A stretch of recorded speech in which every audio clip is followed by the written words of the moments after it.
Voici les principales actualités footballistiques du jour. L'Olympique de Marseille, OM, a entamé l'année 2025 de manière impressionnante sous la direction de Roberto De Zerbi. Lors de leur dernier match, les Marseillais ont dominé le Havre avec une victoire éclatante de 5-1. Dès la première mi-temps, l'OM a pris une avance confortable grâce aux buts de Valentin Rongier, Nadir et Nihal Mopay. En seconde période, Murillo et Ulises Garcia ont alourdi le score, confirmant la supériorité marseillaise. Cette performance propulse l'OM à la deuxième place du classement de la Ligue 1, réduisant l'écart avec le Paris Saint-Germain à 7 points. Les supporters marseillais retrouvent espoir et enthousiasme, voyant en De Zerbi le tacticien capable de ramener le club au sommet du football français.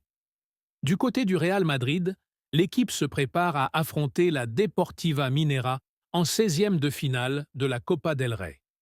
Ce match, disputé au stade municipal Cartagonova de Cartagena, marque l'entrée en lice des Madrilènes dans cette compétition.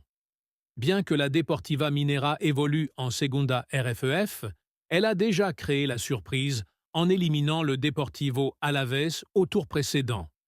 L'entraîneur Carlo Ancelotti a choisi de laisser au repos Thibaut Courtois et Antonio Rudiger, tandis que David Alaba, Dani Carvajal et Eder Militão sont absents pour cause de blessures. Cette rencontre offre une opportunité aux joueurs moins utilisés de se montrer avant les demi-finales de la Supercoupe d'Espagne contre le RCD Mallorca. Par ailleurs, Kylian Mbappé, récemment élu joueur du mois de décembre au Real Madrid, a exprimé sa satisfaction quant à la forme actuelle de l'équipe. Après une victoire difficile à Valence, Mbappé a souligné que le groupe traverse une période positive, abordant avec confiance les prochains défis en Coupe du Roi et en Supercoupe d'Espagne. Avec 5 buts inscrits en décembre, l'attaquant français continue de justifier les attentes placées en lui depuis son arrivée dans la capitale espagnole.